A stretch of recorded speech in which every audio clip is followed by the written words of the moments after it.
নমস্কার ছাত্র বন্ধুরা, আমি শিবু মল্লিক তোমাদেরকে আবার এসএম টেকনিক্যাল কম্বো চ্যানেলে স্বাগতম জানাচ্ছি। তো আজ আমি তোমাদের জন্য জেক্সপো এবং ভোকলেট 2020 সংক্রান্ত কিছু গুরুত্বপূর্ণ বিষয় তোমাদের সামনে আমি নিয়ে এসেছি। তো কি গুরুত্বপূর্ণ বিষয়? এই দেখো, এই যে চয়েস ফিলিং, আজ থেকে তো চয়েস ফিলিং শুরু হচ্ছে।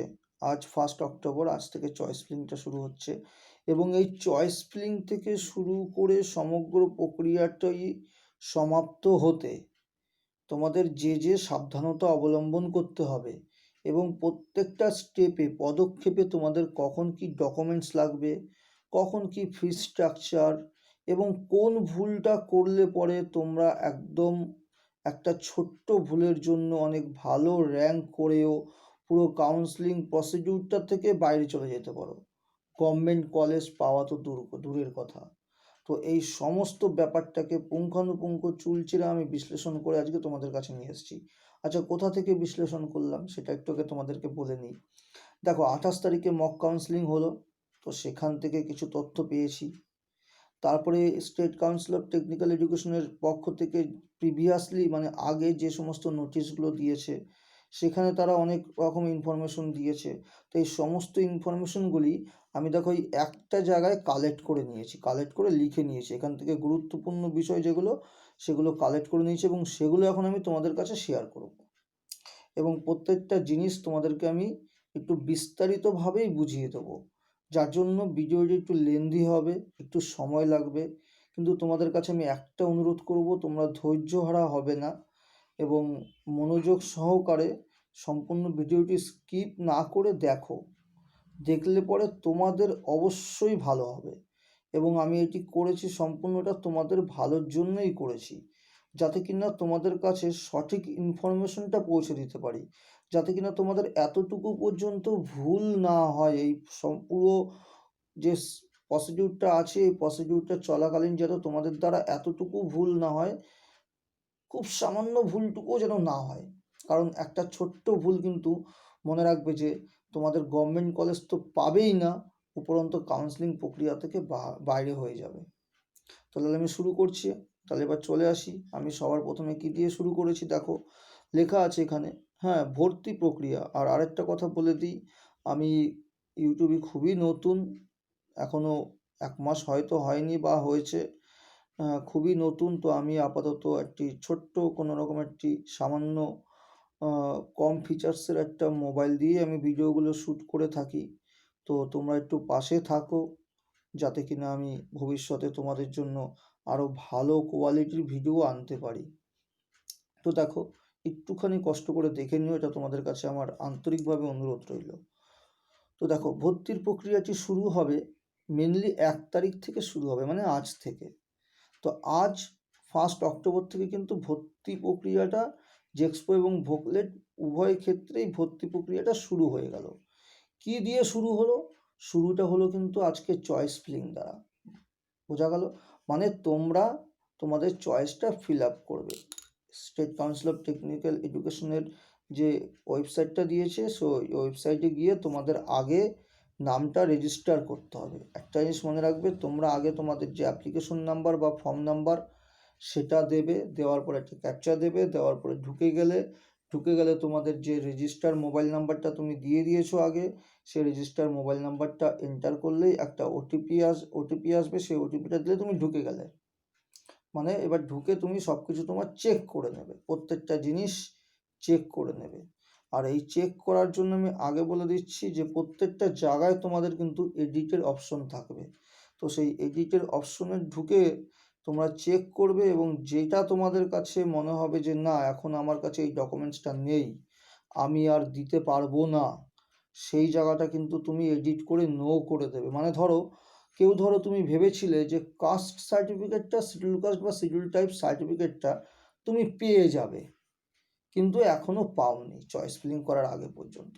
তো যখন তুমি ওখানে অপশনটা পাবে যে আপনি কি আপনার চয়েস ফিলিংয়ে কাস্টের এটা স্ট্যাটাসটা পরিবর্তন করবেন, তাহলে তোমরা বলবে হ্যাঁ পরিবর্তন করব। কি পরিবর্তন করব?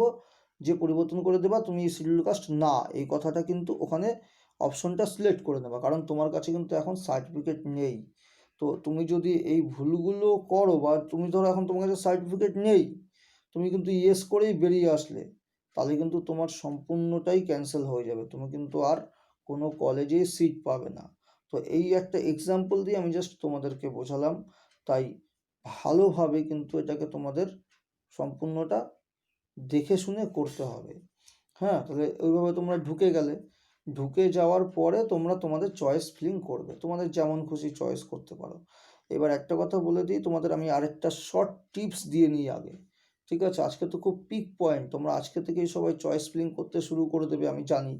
তো একটা ছোট্ট টিপস, যদি কেউ মনে করো আমার যে কোনো ব্রাঞ্চ বা ট্রেড হলেই চলবে, কিন্তু আমার গভর্নমেন্ট কলেজই চাই, মানে তুমি গভর্নমেন্ট কলেজেই পড়তে ইচ্ছুক, মানে তোমাকে গভর্নমেন্ট কলেজে পড়তে হবে বা পড়তে ইচ্ছুক, হয় তোমার ফাইন্যান্সিয়ালি প্রবলেম, অথবা তোমার গভর্নমেন্ট কলেজেই পড়ার ইচ্ছা, যদি এরকম তোমার কাছে অপশন থাকে, তাহলে কিন্তু তোমাদেরকে আমি একটা কথা বলবো, চয়েস ফিলিংয়ের সময় ভুলেও একটাও প্রাইভেট কলেজ ওখানে দেবে না। তুমি দেখা গেল অনেকগুলো সবগুলো গভর্নমেন্ট কলেজ দিলে, তারপরে গভর্নমেন্ট স্পন্সরও দিয়ে দিলে, সবগুলো দিলে, কিন্তু একটা জাস্ট হয়তো তুমি প্রাইভেট দিয়ে ফেললে ভুল করে, তাহলে কিন্তু কম্পিউটার তোমার ওই প্রাইভেট কলেজটাকেই কনফার্ম করে দেবে। তারপরে তুমি হাজার কাউন্সিলিংয়ে বসো না কেন, ওটা কিন্তু আর চেঞ্জ হবে না। তাই জন্য বলছি, যাদের গভর্নমেন্ট বা গভর্নমেন্ট স্পন্সরে পড়ার ইচ্ছা, তারা কিন্তু ভুল করে একখানাও কলেজ সিলেক্ট করবে না প্রাইভেটের, চয়েস ফিলিংয়ে দেবে না। ওকে, আর আরেকটা কথা বলে দিচ্ছি, গভর্নমেন্ট স্পন্সর আর গভর্নমেন্ট কলেজ, এদের এই দুটো কলেজের মধ্যে যে পড়াশোনার ক্ষেত্রে যে ফি স্ট্রাকচারটা কিন্তু খুব একটা হেরফের নয়, চুলচেরা 19 আর 20 ধরতে পারো, একই ফি স্ট্রাকচার। অতএব গভর্নমেন্ট আর গভর্নমেন্ট স্পন্সরটাকে তোমরা সেম ধরেই এগোতে পারো এই চয়েস ফিলিংয়ের ক্ষেত্রে। অতএব তার মধ্যে দেখা গেলো, দেখো একটা গভর্নমেন্ট কলেজ হয়তো পড়াশোনা ভালো হয় না, সেই জায়গায় কিন্তু একটা গভর্নমেন্ট স্পন্সর কলেজে দেখা গেলো পড়াশোনা ভালো হয়, তুমি জানো সেটা, তখন কিন্তু তোমাকে গভর্নমেন্ট স্পন্সর কলেজটাই নেওয়া উচিত, এটা আমার ব্যক্তিগত মতামত। কারণ ফি স্ট্রাকচার হেরফের নেই, মেন তো ফাইন্যান্সিয়াল স্ট্রাকচারটাই, সেটা তোমাদেরকে একটু জানিয়ে দিলাম। পরে আমি বিস্তারিত এই ভিডিওতেই ফি স্ট্রাকচার বলবো। তাহলে আমি কি বলছিলাম, যে দেখো আজ থেকে তোমাদের চয়েস ফিলিং শুরু, কিন্তু আজ থেকে কিন্তু তোমাদের চয়েস ফিলিংটা শুরু হবে। ওকে, আজ থেকে চয়েস ফিলিং শুরু হবে, কতদিন পর্যন্ত চলবে? 10 তারিখ পর্যন্ত কিন্তু চয়েস ফিলিংটা চলবে, বোঝা গেল? তাহলে 1 তারিখ 1 অক্টোবর থেকে তোমাদের 10 অক্টোবর পর্যন্ত চয়েস ফিলিং করবা তোমরা, মানে কি, কোন কলেজে কে অ্যাডমিশন নিতে চাও র্যাঙ্ক কাট অফ দেখে সেটা চয়েসটা ফিলিং করবা। কিন্তু তার রেজাল্ট যেটা পাবলিশড হবে, যে আর কি তুমি কোন কলেজ হলো বা তোমার হলো না আর কি, কে কোন কলেজে কনফার্ম সিট পেলো বা কে পেলো না, এর রেজাল্টটা কিন্তু বেরোবে তোমাদের, মনে রাখবে, এর রেজাল্টটা কিন্তু তোমাদের বেরোবে 12 তারিখে। তাহলে ফার্স্ট কাউন্সিলিংয়ের রেজাল্ট, এই যে তুমি প্রথমে কি করলে, 1 থেকে 10 পর্যন্ত কলেজ চুজ করলে, চয়েস ফিলিং করলে, তার রেজাল্ট বেরোলো, মানে কি, ফার্স্ট কাউন্সিলিংয়ের রেজাল্ট বেরোলো, সেটা কবে বেরোবে? 12 তারিখে বেরোবে, 12/10 তোমার ফার্স্ট কাউন্সিলিংয়ের রেজাল্ট বেরোবে। এবার চলে আসি একটা কথা, ধরো তুমি কেউ একজন, ধরো 4খানা কলেজ 1 2 3 4 করে, এরকম তো তোমরা তো সিরিয়ালটা যখন চুজ করবে, প্রথমে ফার্স্ট অপশন দেবে একটা, তারপর সেকেন্ড অপশন, মানে কি, তোমার যেটা 1 নম্বরে থাকবে তোমার সেটা ফার্স্ট প্রায়োরিটি, মানে তুমি সবার আগে ওই কলেজটাকেই চাও, না হলে তারপরে 2 নম্বরটা চাও, না হলে তারপরে 3 নম্বরটা চাও। তো এইবার দেখা গেল তুমি 5 নম্বর কলেজটায় তোমার সিটটা তুমি পেলে, তাহলে তুমি তখন কি করবে? 5 নম্বর কলেজটায় সিটটা পেলে পরে তুমি কিন্তু চাইলে পরে সেটাকে কনফার্ম করে দিতে পারো। কি বললাম? চাইলে পরে সেখানে তুমি সিটটাকে কনফার্ম করে দিতে পারো, মানে কি, তুমি চেক করলে তোমার কলেজ আসলো কি না, আসার পরে যখন দেখলে তখন তোমাকে অপশন দেবে, আপনি কি এই কলেজেই পড়বেন, না ওয়েট করবেন বা অটো আপগ্রেডেশনে যাবেন। তখন তুমি যদি মনে করো না ওই কলেজেই পড়বে, যা হয়েছে হয়েছে, পেয়ে গেলাম, তো ওটাকে তুমি কনফার্ম করে দিলে, তাহলে তোমার ওখানেই অ্যাডমিশন নিয়ে নিতে হবে। এবং সেই যে অ্যাডমিশন প্রক্রিয়াটা চলবে কবে থেকে কবে পর্যন্ত, 12 তারিখ থেকে 16 তারিখ পর্যন্ত কিন্তু অ্যাডমিশন প্রক্রিয়াটা হবে, মানে 12 থেকে 16-র মধ্যে তোমাকে অ্যাডমিশন নিয়ে নিতে হবে। এটা বোঝা গেল, যে ফার্স্ট কাউন্সিলিংয়ের রেজাল্ট বেরোনোর পরে বেরোবে 12 তারিখে, 12 অক্টোবর, এবং 12 থেকে 16-র মধ্যে ফার্স্ট কাউন্সিলিংয়ের অ্যাডমিশন প্রক্রিয়াটাও কমপ্লিট। তার সাথে আরেকটা জিনিস, এবার দেখা গেল যে তুমি 5 নম্বরটা পেলে, না থাক আমি 5 নম্বরটা নেব না, আমি অটো আপগ্রেডেশন মানে কি, আমি দেখি আরও এক ধাপ উপরে উঠতে পারি, মানে কি আমি 5 নম্বর থেকে 4 নম্বর কলেজটা বা 3 নম্বর কলেজটা বা 1 নম্বর কলেজটা বা 2 নম্বর কলেজটা পেতে পারি কি না। তার জন্য তোমাকে কী করতে হবে, অটো আপগ্রেডেশনে অ্যাপ্লাই করতে হবে। বোঝা গেল? Auto upgradation. এবার দেখো অটো আপগ্রেডেশন যখন করবে, আরেকটা জিনিস তোমাদেরকে বলে দিই, তোমরা যখন 1 তারিখ থেকে 10 তারিখ পর্যন্ত যে কলেজ চুজ করবে, সেই কলেজটাই কিন্তু তুমি চুজ করতে পারবে, মানে সেটাই তোমার final list, final choose list. মানে তুমি যা যা কলেজ, এখন তুমি যদি 1 তারিখ থেকে 10 তারিখে যে কলেজগুলো চুজ করলে, সেখানে যদি তুমি 50টা কলেজ চুজ করো, তাহলে কিন্তু ওই 50টা কলেজই তোমার জন্য অপশন। একটায় না হলে আরেকটায় খুঁজবে, আরেকটায় না হলে আরেকটায় খুঁজবে। কিন্তু 10 তারিখের পর থেকে কিন্তু তুমি আর কলেজ চুজ করতে পারবে না নতুন করে। বোঝা গেল? যে 1 তারিখ থেকে 10 তারিখের মধ্যে তুমি কলেজ যা চুজ করার চুজ করে নেবে, কিন্তু 10 তারিখের পর থেকে কিন্তু তুমি আর কোনো কলেজ নতুন করে চুজ করতে পারবে না, তোমার ওই লিস্টে নতুন করে কোনো কলেজকে অ্যাড করতে পারবে না তোমার অপশন নিয়ে, যে না এতগুলো যখন হলো না তাহলে আরেকটা কলেজ আমি ঢুকিয়ে নিই, সেটা কিন্তু হবে না। সেটা জাস্ট কী হবে পরবর্তীকাল থেকে, যে এই 12 তারিখ থেকে অটো আপগ্রেডেশন, মানে কি যারা নিচের দিকে সিটটা পেলো চয়েসের প্রায়োরিটি, তারা ওপর দিকে উঠতে পারবে, কিন্তু নতুন কোনো অপশন আর খুঁজতে পারবে না। বোঝা গেল? এটা হলো অটো আপগ্রেডেশন। আর যাদের ধরো এই ফার্স্ট কাউন্সিলিংয়ে 12 তারিখের রেজাল্টে কোনো কলেজই আসলো না, তাদের আর কিছু করার নেই, দেখে বাড়ি চলে আসতে হবে। কারণ কি, তারা নেক্সট কাউন্সিলিংয়ের জন্য অপেক্ষা করে থাকবে, মানে সেকেন্ড কাউন্সিলিংয়ের রেজাল্টের জন্য অপেক্ষা করে থাকবে, যে সেকেন্ড কাউন্সিলিংয়ে তাদের কোনো একটা কলেজ সিলেক্ট হয়ে আসলো কি না। বোঝা গেল? তাহলে এবার চলে আসে সেকেন্ড কাউন্সিলিং। তাহলে এবার সেকেন্ড কাউন্সিলিংটা কবে হবে, মানে সেকেন্ড কাউন্সিলিং মানে কি, তোমরা ফার্স্ট কাউন্সিলিংয়ে যারা বসলে, যারা অ্যাডমিশন নেওয়ার তারা তো নিয়েই নিলে, আর যারা অটো আপগ্রেডেশনে আছো বা যারা কোনো কলেজ ফার্স্ট কাউন্সিলিংয়ে পাওনি, তারাও অপেক্ষায় আছো ওয়েটিং লিস্টে, তাদের রেজাল্টটা বেরোবে তোমার কবে, 19/10/2020 তারিখে। তাহলে 19 তারিখে বেরোবে কবে, সেই রেজাল্টটা বেরোবে। তাহলে 19 তারিখে এবার ধরো যারা আগের কাউন্সিলিংয়ে পাওনি, তাদের মধ্যে কেউ কেউ পেয়ে যেতে পারো, তারা চাইলে অ্যাডমিশন নিয়ে নিতে পারো, নাহলে আবার তারাও কী করতে পারো, অটো আপগ্রেডেশনে বসতে পারো। আর যারা ধরো আগে অটো আপগ্রেডেশনে বসেছিলে, দেখা গেলো কেউ অটো আপগ্রেডেশনে বসাতে 3 নম্বর থেকে 2 নম্বর র্যাঙ্কে আসলে, মানে 2 নম্বর প্রায়োরিটিতে আসলে, কিন্তু তখনও তুমি খুশি না, স্যাটিসফাই না, আমি 1 নম্বরে যেতে চাই, তখন তুমি কী করতে পারো, আবার অটো আপগ্রেডেশনে বসতে পারো। তাহলে এই যে অটো আপগ্রেডেশনটা, আবার সেকেন্ড কাউন্সিলিংয়ের অটো আপগ্রেডেশনটা আবার কতদিন চলবে, 19/10/2020 থেকে 5/11/2020, মানে কি 19 অক্টোবর থেকে 5ই নভেম্বর। এটা একটু লং টাইম দিয়েছে, কারণ এই সময় দুর্গাপুজো, কালী পুজো, ভাইফোঁটা এই সমস্ত চলবে, যার জন্য 19/10 থেকে 5/11 পর্যন্ত টাইমটা দিয়েছে। তাহলে অটো আপগ্রেডেশন চলবে এবং অ্যাডমিশনও চলবে। যারা যারা সিটটা কনফার্ম করে নেবে তারা তারা অ্যাডমিশন নেবে, আর যারা অটো আপগ্রেডেশন করবে অটো আপগ্রেডেশন করবে। বোঝা গেল? এইটুখানি। এইবার এই যে 5 তারিখে হয়ে গেল, 5 তারিখ লক হয়ে গেল, সাইট বন্ধ হয়ে গেল। নেক্সট এবার থার্ড কাউন্সিলিংয়ের রেজাল্ট বেরোবে। বোঝা গেল? থার্ড কাউন্সিলিংয়ের রেজাল্ট বেরোবে, মানে কি যারা অটো আপগ্রেডেশনে বসেছিল সেকেন্ড কাউন্সিলিংয়ে, বা যারা সেকেন্ড কাউন্সিলিংয়েও সিট পায়নি, অপেক্ষায় আছে, দেখি থার্ড কাউন্সিলিংটা দেখি যদি গভর্নমেন্টে একটা সিট পাই, তাদের জন্য যে রেজাল্টটা বেরোবে থার্ড কাউন্সিলিংয়ে, সেটা হলো 7/11, মানে কি নভেম্বর মাসের 7 তারিখে বেরোবে। এইবার এটা কিন্তু ফাইনাল লিস্ট, ঠিক আছে?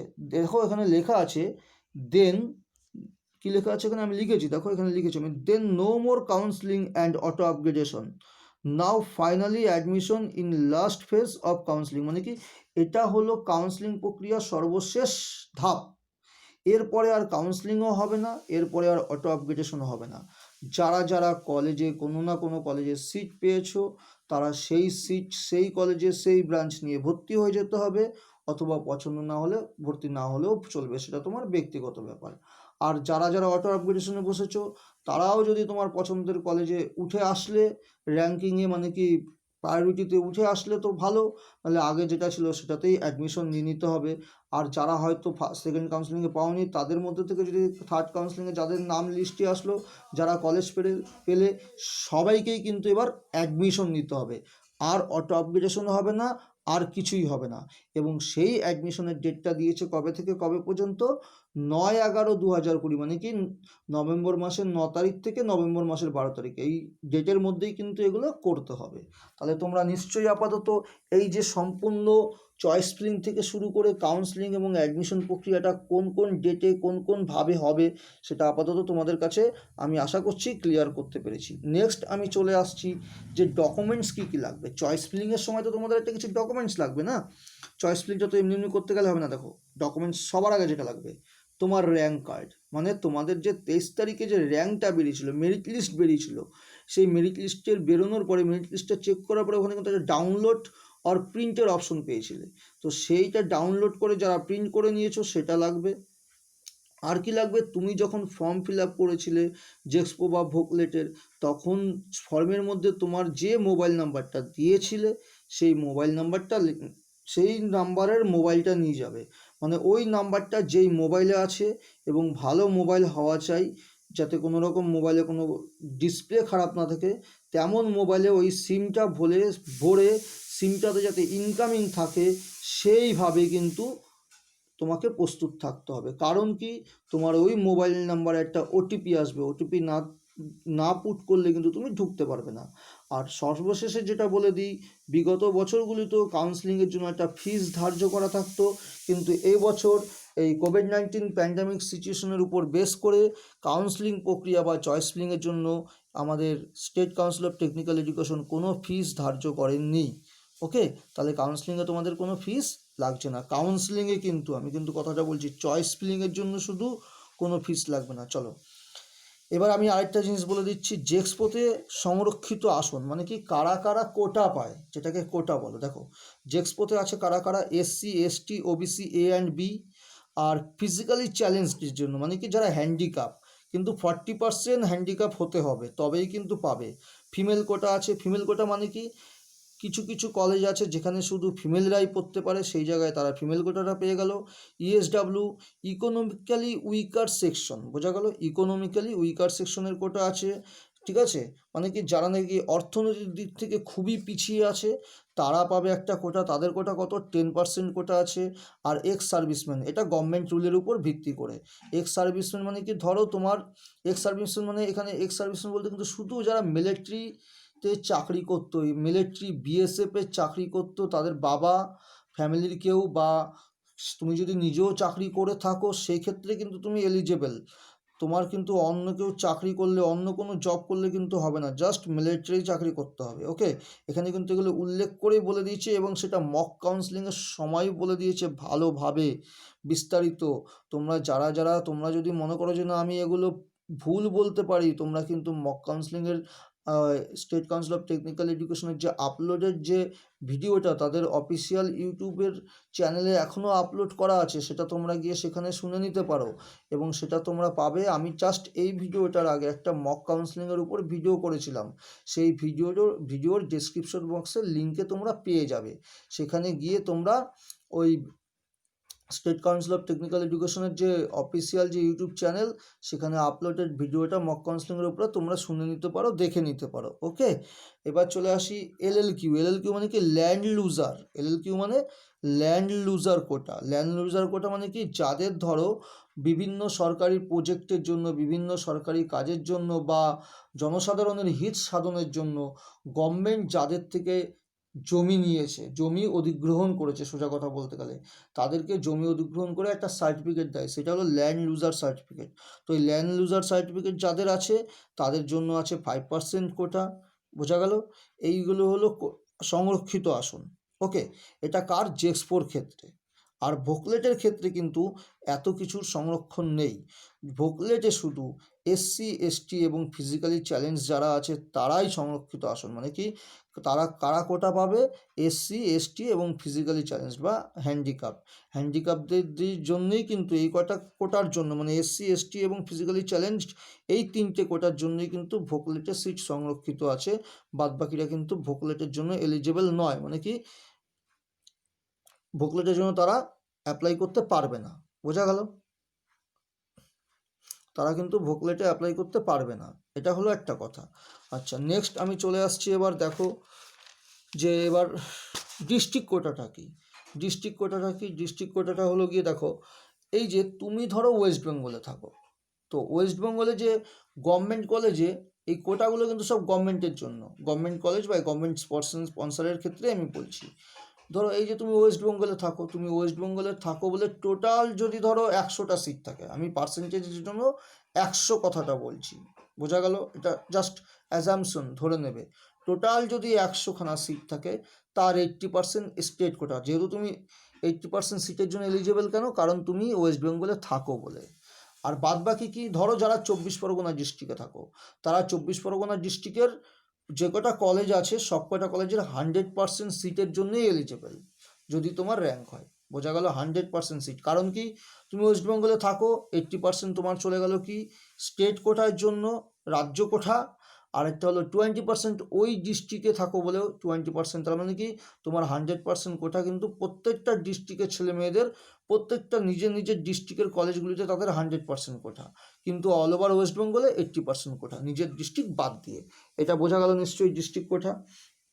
তাহলে আর এবার আমি আরেকটা জিনিস তোমাদেরকে একটু বলে দিচ্ছি, কয়েকটা জিনিস একটু ভালো করে একটু বুঝিয়ে দিই তার আগে। দেখো, অনেকে হয়তো যখন তোমাদের ধরো অ্যাপ্লিকেশন করেছো জেক্সপো ভোকেলেটের এক্সামের জন্য, বা যখন মার্কস সাবমিশন করেছো, তখনও হয়তো অনেকে কি করেছো যে টিএফডাব্লিউ, তারপরে ল্যান্ড লুজার, ঠিক আছে? টিএফডাব্লিউ মানে কি টিউশন ফি ওয়েলফেয়ার কোটা, ওকে।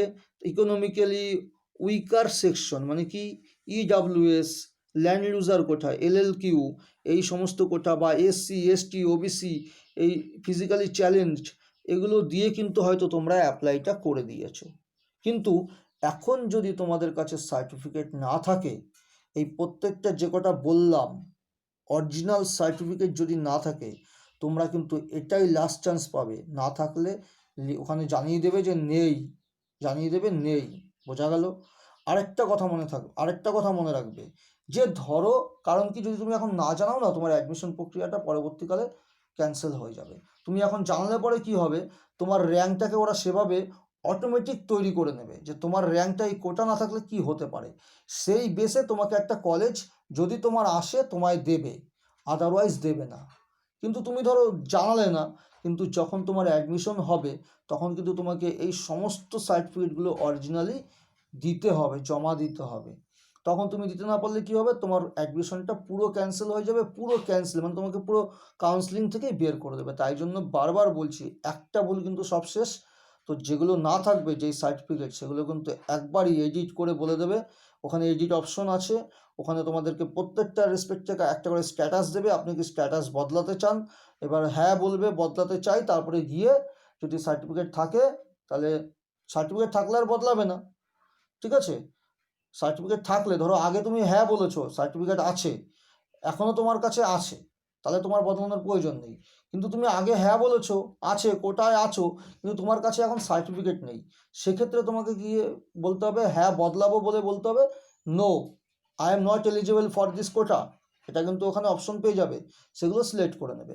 আরেকটা কথা বলে দিচ্ছি, ধরো যাদের কাছে আগে কোনো কোটার সার্টিফিকেটগুলো, যেগুলো টিএফডাব্লিউ এলএলকিউ মানে কি land user quota, TFW quota, economically welfare section, ঠিক আছে, ST SC OBC A and B, physically challenge, ex serviceman, এই সমস্ত কিছুর ধরো সার্টিফিকেট আগে ছিল না তোমার কাছে, তাই তুমি আগে এই অপশনগুলো নেওনি, কিন্তু এখন তোমার কাছে চলে এসছে সার্টিফিকেট, সে যে যে কোটায় আন্ডারে আছো সেই কোটার সার্টিফিকেট তার কাছে চলে এসছে, তাই বলে কিন্তু এখন তুমি সেখানে গিয়ে আর সিলেক্ট করতে পারবে না, যে চেঞ্জ করে বলতে পারবে না যে আমার আছে।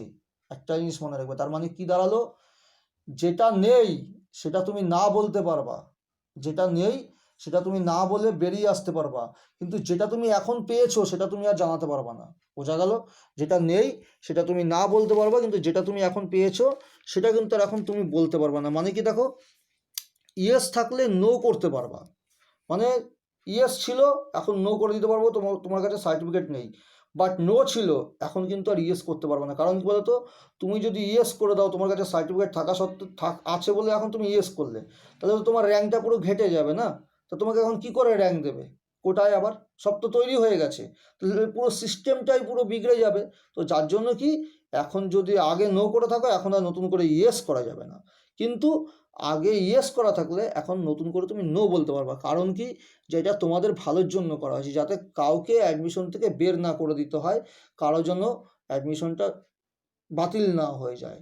এটা তোমাদেরকে একটা সুযোগ দিয়েছে স্টেট কাউন্সিলের পক্ষ থেকে। বোঝা গেল? তাহলে এবার চলে আসি আমি নেক্সট পদক্ষেপ কি আছে দেখো। এইবার চলে আসি আমি একটু আগে বলে দিলাম যে তাহলে তোমাদের চয়েস ফিলিংয়ের সময় কি কি লাগছে, র্যাঙ্ক কার্ড লাগবে, মোবাইল নাম্বারটা লাগবে, আর কোনো ফিজ লাগবে না। আর এবার নেক্সট চলে আসি অ্যাডমিশনের সময়। দেখো তোমাদের অ্যাডমিশনের সময় কি লাগবে। ধরো তুমি কলেজ পেয়ে গেছো, তোমাকে তো অ্যাডমিশন নিতে হবে। তো অ্যাডমিশনটা কিন্তু এটা এখন প্রভিশনাল অ্যাডমিশন, মানে কি অনলাইন পদ্ধতিতেই অ্যাডমিশন হবে, অনলাইনে আপাতত ক্লাস চালু হবে। তো প্রভিশনাল অ্যাডমিশন এটা কিন্তু তোমার এখনও অ্যাডমিশন হচ্ছে না, কারণ কিন্তু তুমি সশরীরে ফিজিক্যালি কলেজে না যাওয়া পর্যন্ত সেটা কিন্তু কমপ্লিট অ্যাডমিশন হলো না। এটা জাস্ট প্রভিশনাল, মানে কি তুমি একটা প্রবেশ পেলে, একটা প্রবেশপত্র পেলে, বোঝা গেল, কলেজে পড়ার জন্যে, সেই অ্যাডমিশন। তো এই মুহূর্তে তোমাদের অ্যাডমিশন নিতে গেলে শুধু বেশি কিচ্ছু লাগবে না। এখন তোমাদের কিছু লাগছে না, এখন তোমাদের লাগছে মাধ্যমিকের মার্কশিট। কাদের জন্য? আগে জেক্সপোর্টটা বলে নিই। যারা জেক্সপোর্ট ক্যান্ডিডেট আছো তাদের জন্য লাগবে মাধ্যমিকের মার্কশিট, মাধ্যমিকের অ্যাডমিট, আর যদি কোনো কোটা থাকে তাহলে সেই কোটার সার্টিফিকেট। কি বললাম?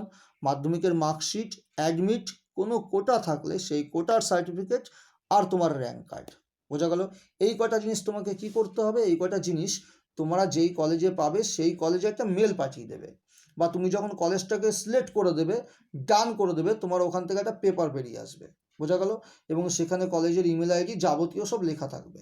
সেই ইমেল আইডিতে তোমাকে এই প্রত্যেক কটা কপি, অরিজিনাল কপি কিন্তু, নো জেরক্স কপি, প্রত্যেক কটা কপি, যে কটা বললাম আমি, অরিজিনাল কপিগুলোকে স্ক্যান করে পিডিএফ ফরম্যাটে করে মেল করে দিতে হবে সেই কলেজের নাম্বারে, ইমেল আইডিতে। তাহলে কি হবে, তোমার স্টেট কাউন্সিল থেকে তোমার নথিটা পাঠাবে ওরা, তোমার সমস্ত ডিটেলসটা পাঠাবে, এবং কলেজে তুমি তোমার মেল করে তোমার ডকুমেন্টসগুলো অরিজিনালি সব পাঠিয়ে দিলে তারা তার সাথে একটা ট্যালি করে ভেরিফিকেশন করে নেবে, একটা ইনিশিয়ালি ভেরিফিকেশন। যদি দেখে যে সব কিছু ঠিক আছে তাহলে তোমার অ্যাডমিশন কনফার্ম। দেন তোমাকে কী করতে হবে, ফিস জমা করতে হবে। সেটাও আমি বলে দিচ্ছি কবে, কত টাকা। আর যারা ভোকলেটের ক্যান্ডিডেট আছো, ভোকলেটের ক্যান্ডিডেটের মধ্যে দুরকম ক্যান্ডিডেট আছো, যারা নাকি ভোকেশনাল দিয়ে ঢুকছো তারা, আর যারা নাকি আইটিআই পাস করেছো তারা। তাহলে ভোকেশনালদের জন্য কি লাগবে, ভোকেশনালের এইচএস সার্টিফিকেট, ভোকেশনালদের এইচএস মার্কশিট, বলা গেলো ভোকেশনালদের এইচএস মার্কশিট লাগবে। ওকে, আর কি লাগবে, মাধ্যমিকের মার্কশিট, মাধ্যমিকের অ্যাডমিট, র্যাঙ্ক কার্ড, কোটা থাকলে কোটার সার্টিফিকেট। আর এখানে কিন্তু কোটা অনলি এসসি আর এসটি কোটা আছে, আর কিন্তু কোনো কোটা নেই। কোটা মানে এই দুটোই, বোঝা গেল, ভোকলেটের ক্ষেত্রে এই দুটো কোটাই, আর কোনো কোটা নেই। আর র্যাঙ্ক কার্ড হলো, এই কটা লাগবে ভোকলেটের জন্য। আর যারা আইটিআই থেকে এসছো তারা কি করবে, তারা আইটিআইতে দেখবে কয়েক বছর গেছে, কয়েকটা বছর গেছে যে সেমিস্টার ওয়াইজ, মানে ফার্স্ট সেমিস্টার, চারটে সেমিস্টারে, 2 বছরের টেজের জন্য 4টে সেমিস্টার। তাহলে তারা যাদের সেমিস্টার ছিল তারা লাস্ট সেমিস্টার একটা দেবে। আর যাদের ধরো ইয়ার বেস ছিল, ধরো ফার্স্ট ইয়ারে একটা এক্সাম হলো, সেকেন্ড ইয়ারে একটা এক্সাম হলো, তারা সেকেন্ড ইয়ারের মার্কশিটটা দেবে। আর তাদেরও আগে আইটিআইতে হতো বছরে 2 বছর পরে একবারে এক্সাম হতো। তার মানে কি 2 বছর পরে একবারে এক্সাম হতো, মানে কি 2 বছর পরে একবারে রেজাল্ট পাবলিশড হলো। তাহলে মানে কি ওই রেজাল্টটাই দেবে। তার মানে আলটিমেটলি কি দাঁড়ালো, প্রত্যেক আইটিআই ক্যান্ডিডেট তাদের সর্বশেষ যে মার্কশিট সেটা দেবে, সাথে মাধ্যমিকের মার্কশিট দেবে, মাধ্যমিকের অ্যাডমিট দেবে, র্যাঙ্ক কার্ড দেবে, কোটা থাকলে কোটা দেবে। এই হলো ডকুমেন্টস। ওকে, কিন্তু এটা দিয়ে তোমাদের কিন্তু প্রভিশনাল অ্যাডমিশনটা হলো, মানে কি তুমি কলেজে পড়ার পারমিশনটা পেলে। এখানে কিন্তু শেষ হলো না। যখন তোমরা ফিজিক্যালি ক্লাস শুরু হয়ে যাবে, মানে কি যখন তোমরা কলেজে গিয়ে যেই কলেজে অ্যাডমিশন পেলে সেই কলেজে গিয়ে তোমরা ক্লাস করা শুরু করবে, তোমাদের কিন্তু আরও 3টে সার্টিফিকেট দিতে হবে, আরও 3টে সার্টিফিকেট। সেটা কি, ডোমিসাইল সার্টিফিকেট, ডোমিসাইল সার্টিফিকেটটা দিতে হবে। এবার এই ডোমিসাইল সার্টিফিকেটটা কি আমি একটু বলে নিই। দেখো, ডোমিসাইল সার্টিফিকেট মানে কি তুমি যেখানে থাকো, মানে তোমার রেসিডেন্সিয়াল সার্টিফিকেট। বোঝা গেল? এটা মেনলি যারা ধরো ওয়েস্ট বেঙ্গলের বাইরে থাকে তাদের একরকম ফরম্যাট, যারা ওয়েস্ট বেঙ্গলে থাকে তাদের এক রকমের ফরম্যাট, বা যারা ওয়েস্ট বেঙ্গলে বিগত 10 বছর ধরে থাকে তাদের একরকম ফরম্যাট। তো এই যে কোন ফরম্যাটটা কাদের জন্য এলিজিবল, কাদের জন্য লাগবে, সেটার উপরে আমার একটা ডোমিসাইল সার্টিফিকেটের উপরে আগে ভিডিও আছে, সেই ভিডিওটা তোমরা দেখে নেবে। আর এই ডোমিসাইল সার্টিফিকেট এবং আমি একটু আগে বললাম মক কাউন্সিলিংয়ের যে সার্টিফিকেট, মক কাউন্সিলিংয়ের ব্যাপারটা, এই দুটো ব্যাপারে যে আমার যে দুটো ভিডিও আছে সেই ভিডিওর লিঙ্কটা আমি এই যে ভিডিওটা এখন করছি তার ডেসক্রিপশন বক্সে তোমরা দিয়ে দেবো, সেখান থেকে তোমরা ডাইরেক্ট গিয়েও দেখে নিতে পারো বা আমার চ্যানেলে ঢুকেও দেখে নিতে পারো। আচ্ছা, তাহলে ডোমিসাইল সার্টিফিকেটটা হলো। আরেকটা কি মেডিকেল ফিটনেস সার্টিফিকেট। এই মেডিকেল ফিটনেস সার্টিফিকেটটা তোমরা একটা স্টেট কাউন্সিল অফ টেকনিক্যাল এডুকেশনের পোর্টাল থেকে তার একটা প্রোফোমা আছে, সেটা তোমরা বের করে নেবে। বের করে জাস্ট তোমরা একটা কোনো ভালো এমবিবিএস ডক্টরের কাছে যাবে। হসপিটালে গেলেও হবে, কিন্তু হসপিটালে গেলে বলতে কি সারাটা দিন নষ্ট হবে, প্লাস যারা হসপিটালের নার্স ফার্স আয়া ঠায়া থাকে তাদেরকে কিন্তু একটা বকশিস দিতে হয়, আলটিমেটলি টাকাও যায় তোমার সময়ও যায়। তো সেটা তোমরা একটা ভালো এমবিবিএস ডাক্তার যে কিনা হসপিটালে প্র্যাকটিস করে তার কাছে গেলে পরেই সে সেখানে ফিটনেস সার্টিফিকেটটা তোমার ইস্যু করে দেবে।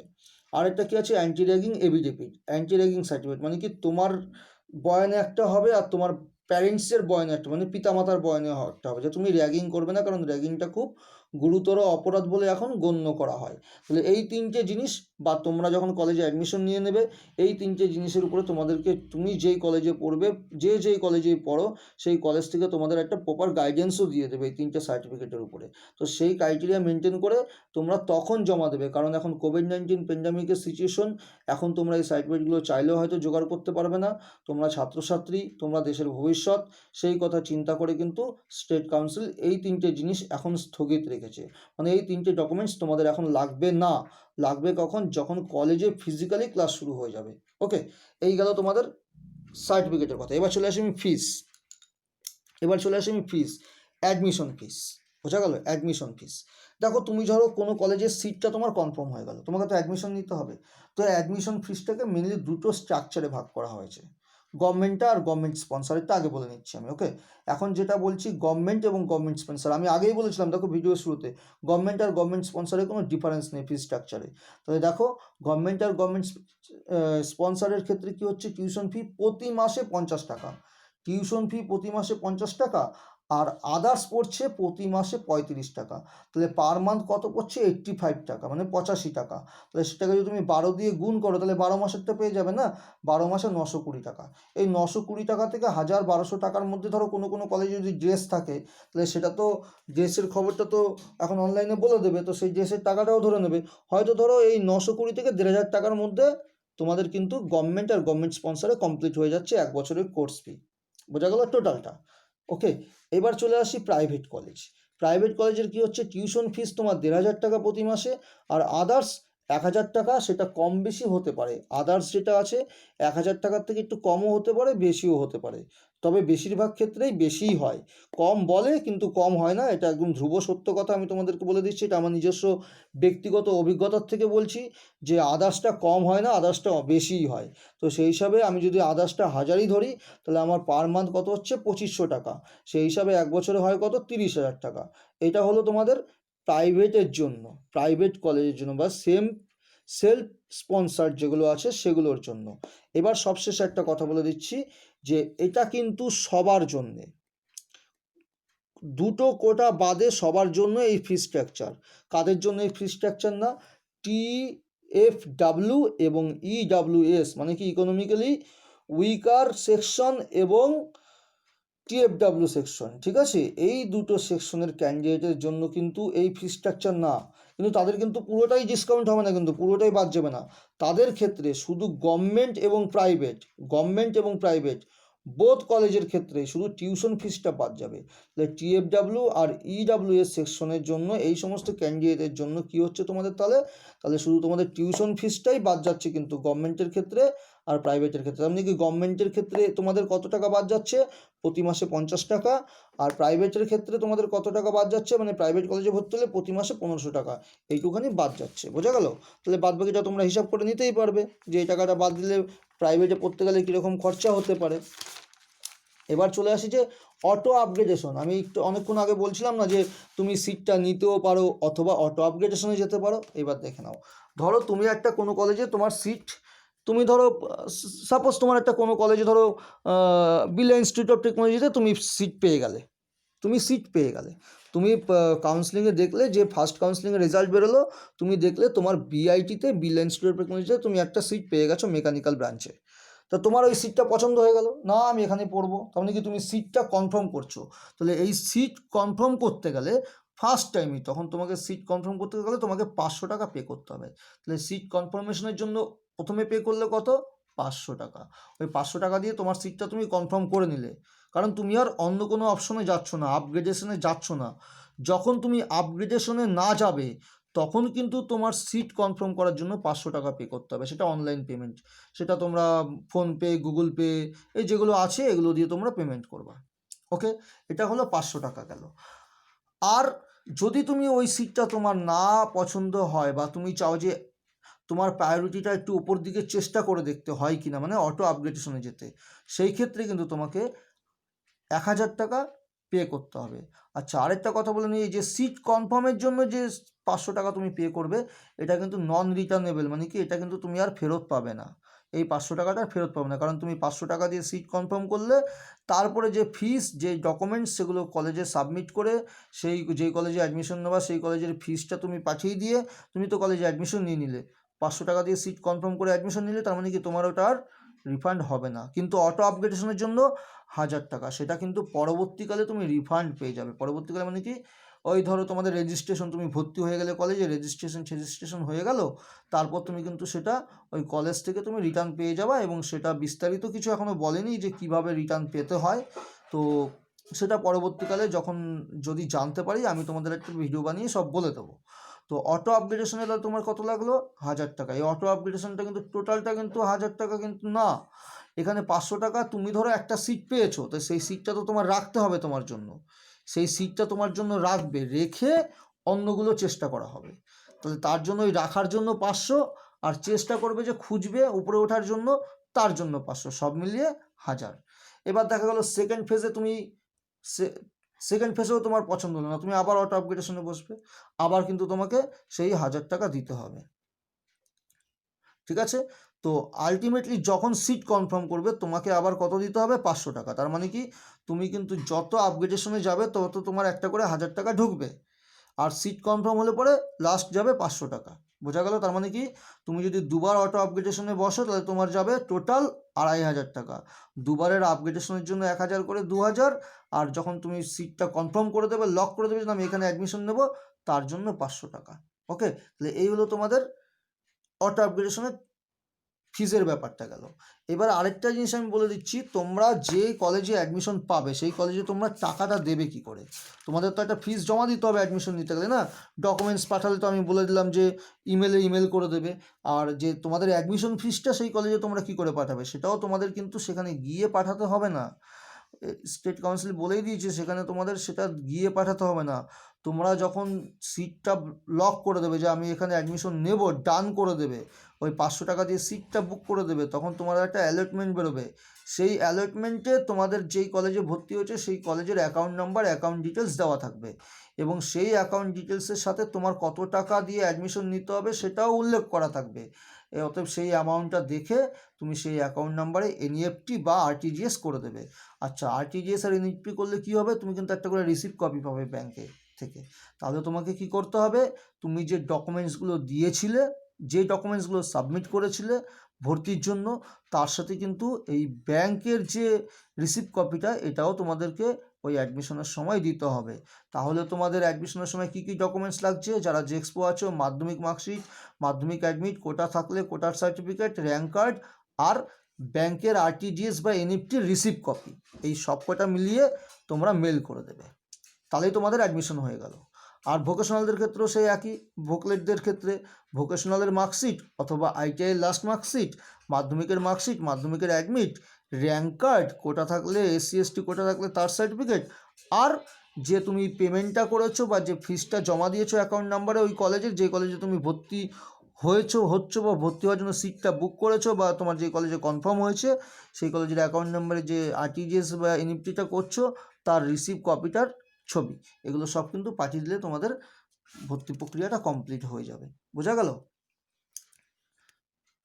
আচ্ছা দেখো, একটুখানি মিস্টেক হয়ে গেল, হ্যাঁ বললাম না আমার নিজের মোবাইল, ওটা আমার ছেলের ছবি চলে এসেছিলো, তোমরা কিছু মাইন্ড করো না প্লিজ। হ্যাঁ, দেখো এখানে কিন্তু ফি স্ট্রাকচারটা সম্পূর্ণটা রয়ে গেছে, এখানে পুরো ফি স্ট্রাকচারটা দেওয়া আছে। আমি যেটা কাগজে করেছি এখানে সম্পূর্ণটা দেওয়া আছে। তোমাদের একটা কথা বলছি, তোমরা যদি আমি যে হোমওয়ার্ক করে যেটা তৈরি করেছি এটা যদি কেউ আমার থেকে নিতে চাও, তো তোমরা আমার সাথে আমাকে কমেন্ট করো, অথবা তোমরা আমার সাথে আমার হোয়াটসঅ্যাপ নম্বরে যোগাযোগ করো। আমি এই পুরো হোমওয়ার্কের পেপারটা তোমাদের পিডিএফের আকারে আমি তোমাদেরকে পাঠিয়ে দেবো, যাতে কিনা এটা তোমরা সবসময় দেখে সব কিছু বুঝতে পারো যে কোন স্টেপের পরে কোন স্টেপ করতে হবে। ওকে, তো তোমরা কিন্তু ভালো করে ভিডিওটা আশা করছি শুনেছো। তো আরও কয়েকটা কথা বলার ছিল।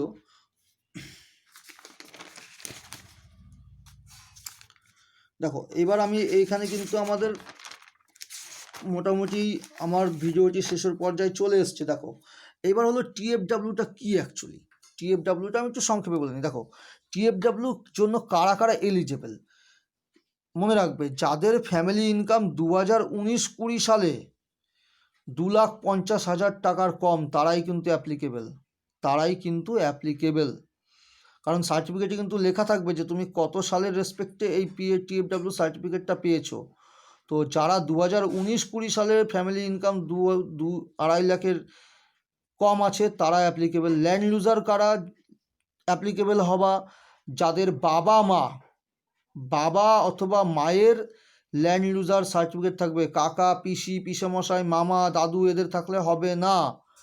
বুঝতে পারলে, বাবা অথবা মায়ের ল্যান্ড ইউজার সার্টিফিকেট থাকতে হবে। অথবা কথাটা বলতে হচ্ছে, কিছু করার নেই, তোমরা কিছু মনে করো না, আমি আন্তরিকভাবে দুঃখিত।